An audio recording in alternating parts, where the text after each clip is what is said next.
ಕುಂಭರಾಶಿ ವೀಕ್ಷಕರಿಗೆಲ್ಲ ಸ್ವಾಗತ. 2026 ಜುಲೈ ತಿಂಗಳಿನ ಕುಂಭರಾಶಿಯವರ ಮಾಸ ಫಲಿತಾಂಶಗಳು ಹೇಗಿದೆ ಅಂತ ನಾವು ನೋಡ್ತಾ ಹೋಗೋಣ. ನೋಡಿ, ಈ ತಿಂಗಳಿನಲ್ಲಿ ಗ್ರಹ ಸಂಚಾರ, ಗ್ರಹ ಸ್ಥಿತಿ ಈ ತರ ಇದೆ. ರಾಹು ಕುಂಭರಾಶಿಯಲ್ಲಿ ಸಂಚಾರ, ಶನಿ ಮೀನರಾಶಿಯಲ್ಲಿ ಸಂಚಾರ, ನೋಡಿ ವೃಷಭ ರಾಶಿಯಲ್ಲಿ ಕುಜನ ಒಂದು ಸಂಚಾರ, ಹಾಗೆ ರವಿ ಕೂಡ ಜುಲೈ 16ನೇ ತಾರೀಕಿನ ತನಕ ಮಾತ್ರ ಮಿಥುನ ರಾಶಿಯಲ್ಲಿ ಸಂಚಾರ, ನಂತರ ಅವರು ಕರ್ಕಾಟಕ ರಾಶಿಗೆ ಪ್ರವೇಶವನ್ನು ಮಾಡ್ತಾ ಇದ್ದಾರೆ. ಇನ್ನು ಗುರು ಕರ್ಕಾಟಕ ರಾಶಿಯಲ್ಲಿ ಸಂಚಾರ, ಕೇತು ಸಿಂಹ ರಾಶಿಯಲ್ಲಿ ಸಂಚಾರ, ಶುಕ್ರನು ಕೂಡ ಸಿಂಹ ರಾಶಿಯಲ್ಲಿ ಸಂಚಾರ, ಬುಧ ಜುಲೈ 7ನೇ ತಾರೀಕಿನ ತನಕ ಕರ್ಕಾಟಕ ರಾಶಿಯಲ್ಲಿ ವಕ್ರಿಯಾಗಿ ಸಂಚಾರವನ್ನು ಮಾಡ್ತಾ ಜುಲೈ 7ನೇ ತಾರೀಕು ಮಿಥುನ ರಾಶಿ ಸ್ವಕ್ಷೇತ್ರಕ್ಕೆ ಮತ್ತೆ ಬಂದು ವಕ್ರಿಯಾಗಿ ಸಂಚಾರವನ್ನ ಮಾಡ್ತಾ ಇದ್ದಾರೆ. ಜುಲೈ 24ನೇ ತಾರೀಕು ಅವರು ವಕ್ರತ್ಯಾಗವನ್ನು ಮಾಡ್ತಾ ಇದ್ದಾರೆ. ಈ ಎಲ್ಲ ಒಂದು ಗ್ರಹ ಸಂಚಾರ ರೀತ್ಯ ಈ ಕುಂಭ ರಾಶಿಯವರಿಗೆ ಮುಖ್ಯವಾಗಿ ನೋಡಿ, ಈ ತಿಂಗಳಿನಲ್ಲಿ ಯಾವ ಗ್ರಹಗಳ ಅನುಕೂಲತೆ ಇದೆ ಅಂತ ನಾವು ನೋಡೋದೇ ಆದ್ರೆ, ಕೇವಲ ಜುಲೈ 16ನೇ ತಾರೀಕಿನ ನಂತರ ರವಿಯ ಬದಲಾವಣೆ ಏನಿದೆ, ರವಿ ಸಪ್ತಮಕ್ಕೆ ಬರ್ತಾ ಇರತಕ್ಕಂಥದ್ದು, ಇದೊಂದು ಗ್ರಹದ ಬದಲಾವಣೆ ಸ್ವಲ್ಪ ನಿಮಗೆ ಒಂದು ಪಾಸಿಟಿವ್ ಚೇಂಜಸ್ನ ತಂದುಕೊಡುತ್ತೆ. ಅಂದರೆ ರವಿ ಬಲ ಮಾತ್ರ ಈ ತಿಂಗಳು ಇರುತ್ತೆ. ಅಂದರೆ ನಮಗೆ ಜನ್ಮರಾಶಿಯಲ್ಲಿ ರಾಹು ಬಲ ಇಲ್ಲ, ಶನಿ ಬಲ ಇಲ್ಲ, ಕುಜ ಬಲ ಇಲ್ಲ, ಅರ್ಧಾಷ್ಟಮ ಕುಜ 1, 2, 3, 4 4 ಮನೆಯಲ್ಲಿ ಕುಜ ಸಂಚಾರ, ಅರ್ಧಾಷ್ಟಮ ಕುಜ ಅಂತ ನಾವು ಕರಿತೀವಿ. ಹಾಗೆ ರವಿ ಜುಲೈ 16ನೇ ತಾರೀಕಿನ ತನಕ ಪಂಚಮ ಸ್ಥಾನದಲ್ಲಿ ಅಷ್ಟೊಂದು ಬಲಿಷ್ಠನಾಗಿರೋದಿಲ್ಲ. 6ನೇ ಮನೆಗೆ ಬಂದಾಗ ಸ್ವಲ್ಪ ಪರವಾಗಿಲ್ಲ. ಇನ್ನು ಬುಧ ಬೇರೆ ವಕ್ರೆ ಆಗ್ತಾ ಇದ್ದಾರೆ, ನಿಮ್ಮ ಪಂಚಮಾಧಿಪತಿನೇ ವಕ್ರೆ ಆಗ್ತಾ ಇದ್ದಾರೆ, ನೆನಪಲ್ಲಿ ಇಟ್ಕೊಳ್ಳಿ. ಈಗ ನಿಮಗೆ ಒಂದು ಎಕ್ಸಾಂಪಲ್ ಕೊಡಲಿಕ್ಕೆ ನನಗೆ ಅನುಕೂಲ ಆಗ್ತಾ ಇದೆ, ಯಾಕಂದರೆ ನಿಮ್ಗೆ ಅರ್ಥ ಮಾಡಿಸ್ಬೇಕು ನಾನು ಜ್ಯೋತಿಷ್ಯದ ಬಗ್ಗೆ. ನೋಡಿ, ರಾಶಿ ಫಲಿತಾಂಶ ಈ ರಾಶಿಯವರು ಕೋಟಿಗಟ್ಟಲೆ ಸಂಪಾದಿಸ್ತಾರೆ ಅಂತ ಹಾಕ್ಬಿಟ್ರೆ ನೋಡ್ತೀರಾ ನೀವು, ಬಟ್ ದಟ್ ಈಸ್ ಫೇಕ್. ಯಾಕೆಂದರೆ ಒಂದು ರಾಶಿಯಲ್ಲಿ, ಈಗ ಕುಂಭರಾಶಿಯಲ್ಲಿ ಲಕ್ಷಾನುಗಟ್ಟಲೆ ಹುಟ್ಟಿರ್ತಾರೆ, ಎಲ್ಲರಿಗೂ ಕೂಡ ಒಂದೇ ಥರ ಫಲಿತಾಂಶ ಇರುತ್ತಾ? ನೀವೇ ಯೋಚನೆ ಮಾಡಿ. ನೋಡಿ, ಈ ಒಂದು ಬುಧ ಪಂಚಮಾಧಿಪತಿ, ಪಂಚಮ ಸ್ಥಾನ ಏನು ಹೇಳುತ್ತೆ? ಪಂಚಮ ಸ್ಥಾನ ಅಂದ್ರೆ ಏನು? ಸಂತಾನ. ನಮ್ಮ ಬುದ್ಧಿವಂತಿಕೆ ಯಾವ ಥರ ಇದೆ, ನಾವು ಯಾವ ಥರ ಬುದ್ಧಿವಂತಿಕೆಯಿಂದ ನಮ್ಮ ಕೆಲಸ ಕಾರ್ಯಗಳನ್ನು ಮಾಡ್ತಾ ಇದ್ದೇವೆ, ಸ್ಮಾರ್ಟ್ ಆಗಿ ಕೆಲಸ ಮಾಡ್ತಿದ್ದೀವಾ ಅಥವಾ ಸುಮ್ಮನೆ ಹಾರ್ಡ್ ವರ್ಕ್ ಮಾಡ್ಕೊಳ್ತಾ ಕೂತ್ಕೊಳ್ತಾ ಇದ್ದೀವಾ? ಕೆಲವರೆಲ್ಲ ಸ್ಮಾರ್ಟ್ ವರ್ಕ್ ಮಾಡಿಬಿಡ್ತಾರೆ, ಆ ಥರ ಇದೀವಾ? ಶೇರ್ ಮಾರ್ಕೆಟಲ್ಲಿ ಇನ್ವೆಸ್ಟ್ಮೆಂಟ್ ಮಾಡ್ತಾ ಇರ್ತಾರೆ, ಕೆಲಸ ಕಾರ್ಯಗಳನ್ನು ಮಾಡ್ಕೊಳ್ತಾನೂ ಕೂಡ ಎಕ್ಸ್ಟ್ರಾ ಮನಿ ಸಂಪಾದನೆ ಮಾಡಬೇಕು, ಅವ್ರ ಬುದ್ಧಿವಂತಿಕೆ.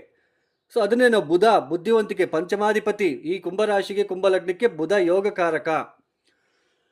ಬುಧ ಪಂಚಮ ಸ್ಥಾನ ಅಂದರೆ ಪಂಚಮಾಧಿಪತಿ. ಪಂಚಮ ಸ್ಥಾನ ಅಂತಂದರೆ ಲೈಕ್ ಶೇರ್ ಮಾರ್ಕೆಟಲ್ಲಿ ಇನ್ವೆಸ್ಟ್ಮೆಂಟ್ ಮಾಡಿ ಅದರಲ್ಲಿ ಎಷ್ಟು ಹಣ ಗಳಿಸ್ತಾ ಇದ್ದಾರೆ, ಲಾಸಸ್ ಏನಾದರೂ ನೋಡ್ತಾ ಇದ್ದಾರಾ? ಈ ಬಿಸ್ನೆಸ್ಸಲ್ಲಿ ತುಂಬ ಬುದ್ಧಿವಂತಿಕೆಯಿಂದ ಕೆಲವೊಬ್ಬರು ಹಣವನ್ನು ಸಂಪಾದನೆ ಮಾಡ್ತಾ ಇರ್ತಾರೆ, ಕೆಲವೊಂದು ಟ್ರಿಕ್ಸ್ನ ಯೂಸ್ ಮಾಡ್ಕೊಂಡ್ಬಿಟ್ಟು.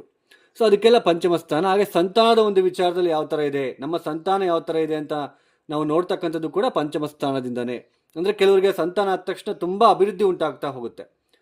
ಅದು ಡಿಪೆಂಡ್ಸ್ ಆನ್ ಪಂಚಮಾಧಿಪತಿ, ಪಂಚಮ ಸ್ಥಾನದ ಮೇಲೆ ಡಿಪೆಂಡ್ ಆಗಿರುತ್ತೆ. ಈಗ ಅಂತಹ ಪಂಚಮಾಧಿಪತಿನೇ ಜುಲೈ 7ನೇ ತಾರೀಕಿನಿಂದ 24ನೇ ತಾರೀಕಿನ ತನಕ ಪಂಚಮ ಸ್ಥಾನದಲ್ಲೇ ವಕ್ರೆ ಆಗ್ತಾ ಇರ್ತಕ್ಕಂಥದ್ದು. ಮಕ್ಕಳಿಂದ ಏನಾದರೂ ಒಂದು ಚಿಂತೆ, ಹಣಕಾಸಿನ ವಿಚಾರದಲ್ಲಿ ನಷ್ಟಗಳನ್ನು ಅನುಭವಿಸ್ತಕ್ಕಂಥದ್ದು, ಶೇರ್ ಮಾರ್ಕೆಟಲ್ಲಿ ಟ್ರೇಡಿಂಗ್ ಬಿಸ್ನೆಸ್ ಮಾಡ್ತಾ ಇರ್ತಕ್ಕಂಥವ್ರು ಯಾರೆಲ್ಲ ಇದ್ದೀರಾ, ಯಾರೆಲ್ಲ ಹಣ ಹಾಕಿ ಏನು ನೀವು ಲಾಭಕ್ಕೋಸ್ಕರ ವೆಯ್ಟ್ ಮಾಡ್ತಾ ಇದ್ದೀರಾ, ಸ್ವಲ್ಪ ಲಾಭಕ್ಕೆ ಹೊಡೆತ ಸಿಗ್ತಕ್ಕಂಥದ್ದು, ನೀವು ಅಂದ್ಕೊಂಡಿರೋದು ಆಗದೆ ಇರ್ತಕ್ಕಂಥದ್ದು, ರೆಕಾಗ್ನೈಸೇಷನ್ ಕಡಿಮೆ ಆಗ್ತಕ್ಕಂಥದ್ದು.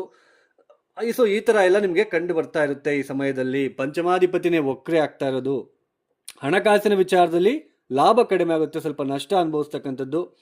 ನಂಬಿ ಮೋಸ ಹೋಗ್ತೀರಾ, ಈ ಸಮಯದಲ್ಲಿ ಹುಷಾರಾಗಿರಬೇಕು. ಶೇರ್ ಮಾರ್ಕೆಟು ತಂಟೆಗೆ ಹೋಗಬಾರ್ದು ಈ ಸಮಯದಲ್ಲಿ. ಈ ಜೂಜಾಡೋದು, ಬೆಟ್ಟಿಂಗ್ ಆಡೋದು, ಇವರೆಲ್ಲ ಏನು ಮಾಡ್ತಾ ಇರ್ತಾರೆ, ಈ ಸಮಯದಲ್ಲಿ ಹಣ ಕಳ್ಕೊಳ್ತೀರಾ ನೋಡಿ, ತುಂಬ ಕಷ್ಟ ಅನುಭವಿಸ್ತೀರ. ಪಂಚಮಾಧಿಪತಿನೇ ವಕ್ರಿ, ನಿಮ್ಮ ಬುದ್ಧಿವಂತಿಕೆ ಓವರ್ ಆಗ್ತಾ ಹೋಗುತ್ತೆ. ಅಂದರೆ ಓವರ್ ಕಾನ್ಫಿಡೆನ್ಸ್, ಅತಿಯಾದ ಬುದ್ಧಿವಂತಿಕೆಯಿಂದ ಲಾಭ. ಪಂಚಮ ಸ್ಥಾನದಲ್ಲಿ ಇರ್ತಕ್ಕಂತಹ ಗ್ರಹಗಳು ನೇರವಾಗಿ ಸಮಸಪ್ತಕ ದೃಷ್ಟಿಯಲ್ಲಿ ಲಾಭಸ್ಥಾನವನ್ನು ನೋಡ್ತಾರೆ. ನಿಮ್ಮ ಜನ್ಮರಾಶಿಯಿಂದ ಲಾಭಸ್ಥಾನ, ಈ ಲಾಭಸ್ಥಾನದ ಮೇಲೆ ದೃಷ್ಟಿ. ನಿಮ್ಮ ಅತಿಯಾದ ಬುದ್ಧಿವಂತಿಕೆಯಿಂದ ಹಣ ನಷ್ಟ ಆಗ್ತಕ್ಕಂಥದ್ದು ಇರುತ್ತೆ, ಸ್ವಲ್ಪ ಹುಷಾರಾಗಿರಬೇಕು. ಇನ್ನು ಸಪ್ತಮ ಸ್ಥಾನದಲ್ಲಿ ಶುಕ್ರ ಕೇತು, ಸ್ವಲ್ಪ ಗಂಡ ಹೆಂಡತಿರ ಮಧ್ಯೆ ಅಭಿಪ್ರಾಯ ಭೇದಗಳು ಇರ್ತಕ್ಕಂಥದ್ದು, ಮನಃಶಾಂತಿ ಇಲ್ಲದೆ ಇರ್ತಕ್ಕಂಥದ್ದು, ಈ ಥರ ನಿಮಗೆ ಕಾಣಿಸ್ತಾ ಇರುತ್ತೆ ಈ ಸಮಯದಲ್ಲಿ. ಜೊತೆಯಲ್ಲಿ ಅರ್ಧಾಷ್ಟಮ ಕುಜ, 4ನೇ ಮನೆಯಲ್ಲಿ ಕುಜ ದಶಮ ಸ್ಥಾನವನ್ನು ನೋಡ್ತಾ ಇರೋದೇನೋ ಒಳ್ಳೆಯದು. ದಶಮ ಸ್ಥಾನವನ್ನು ನೋಡ್ತಾ ಇರೋದೇನೋ ಒಳ್ಳೆಯದು. ದಶಮಾಧಿಪತಿ ದಶಮ ಸ್ಥಾನದ ಮೇಲೆ ದೃಷ್ಟಿ ಹಾಕ್ತಾ ಇರೋದೇನೋ ಒಳ್ಳೆಯದು. ಆದರೆ ಶನಿಯ ದೃಷ್ಟಿ ಕೂಡ ಇದೆ ಚತುರ್ಥ ಸ್ಥಾನದ ಮೇಲೆ. ತಾಯಿಯ ಜೊತೆ ಕಲಹ, ವಿದ್ಯಾರ್ಥಿಗಳು ಓದಿನಲ್ಲಿ ಹಿಂದೆ ಬೀಳ್ತಕ್ಕಂಥದ್ದು, ಮನಃಶಾಂತಿ ಇಲ್ಲದೆ ಇರ್ತಕ್ಕಂಥದ್ದು. ಯಾಕಂದ್ರೆ 4ನೇ ಮನೆ ಏನು ಹೇಳುತ್ತೆ, ನಾವು ಎಷ್ಟು ಕಂಫರ್ಟ್ ಆಗಿದ್ದೀವಿ, ಎಷ್ಟು ಹ್ಯಾಪಿನೆಸ್ ಆಗಿದ್ದೀವಿ, ಹ್ಯಾಪಿ ಆಗಿದ್ದೀವಾ, ದುಃಖ ಇದೆಯಾ, ಮನಸ್ಸಿನಲ್ಲೇ ಕೆಲವರು ಕೊರಗ್ತಾ ಇರ್ತಾರೆ ಬಿಕಾಸ್ ಆಫ್ 4th ಹೌಸ್. ತಾಯಿ ಜೊತೆ ಸಂಬಂಧ ಯಾವ ಥರ ಇದೆ. ಚತುರ್ಥ ಸ್ಥಾನದಲ್ಲಿ ಇರ್ತಕ್ಕಂತಹ ಗ್ರಹಗಳು ನೇರವಾಗಿ ಸಮಸಪ್ತಕ ದೃಷ್ಟಿಯಲ್ಲಿ ದಶಮ ಸ್ಥಾನವನ್ನು ನೋಡ್ತಾರೆ. ನಾವು ಮಾಡ್ತಕ್ಕಂತಹ ಕೆಲಸದಿಂದ, ಕಾರ್ಯದಿಂದ ನಮಗೆ ಮನಃಶಾಂತಿ ಇದೆಯಾ, ಮನಸ್ಸಿಗೆ ಸಂತೋಷ ಆಗ್ತಾ ಇದೆಯಾ, ಇದೆಲ್ಲನೂ ಕೂಡ.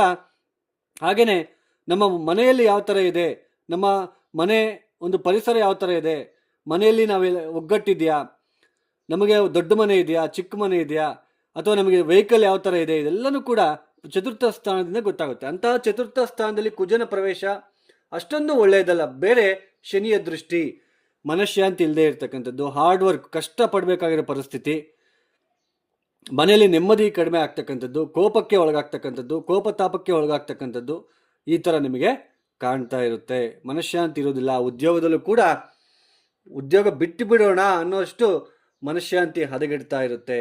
ಯಾವುದೇ ಕೆಲಸ ಕಾರ್ಯಗಳಲ್ಲೂ ಕೂಡ ನಿಮಗೆ ಸ್ವಲ್ಪ ಮನಃಶಾಂತಿ ಇರೋದಿಲ್ಲ ಈ ಸಮಯದಲ್ಲಿ. ದ್ವಿತೀಯಾಧಿಪತಿ ಗುರುನೇ 6ನೇ ಮನೆಯಲ್ಲಿ.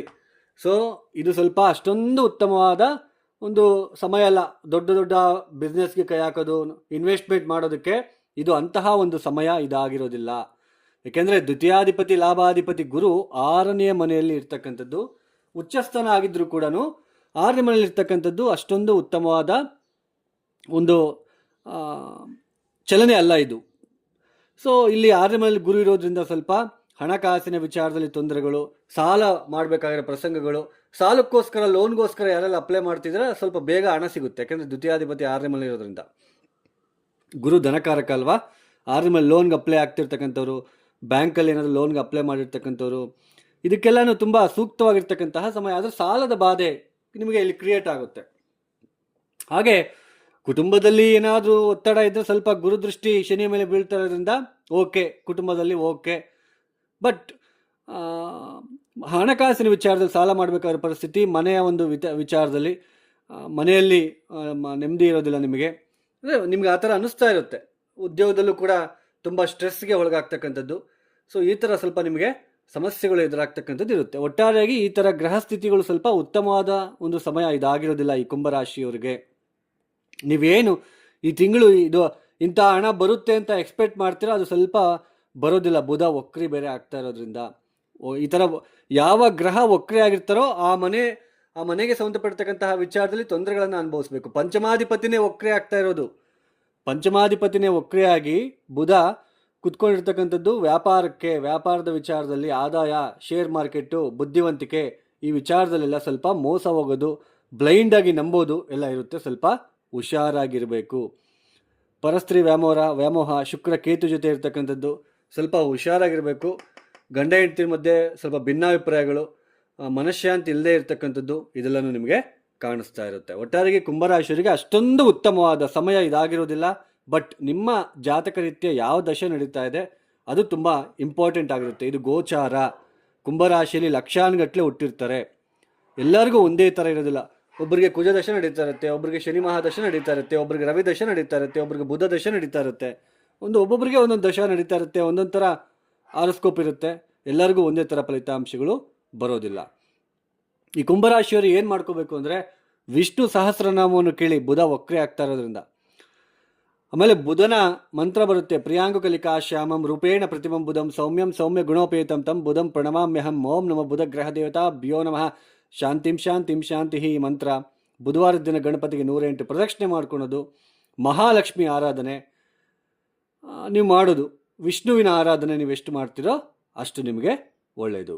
ಯಾರೆಲ್ಲ ಈ ವಿಡಿಯೋನ ನೋಡ್ತಾ ಇದ್ದೀರಾ, ನಿಮ್ಗೆ ಇಷ್ಟ ಆಗಿದ್ರೆ ಮಾತ್ರ ಲೈಕ್ ಮಾಡಿ, ಶೇರ್ ಮಾಡಿ, ಸಬ್ಸ್ಕ್ರೈಬ್ ಮಾಡ್ಕೊಳ್ಳಿ. ಸರ್ವೇ ಜನ ಸುಖಿನೋ ಭವಂತು. ಧನ್ಯವಾದಗಳು. ಜೈ ಶ್ರೀರಾಮ್.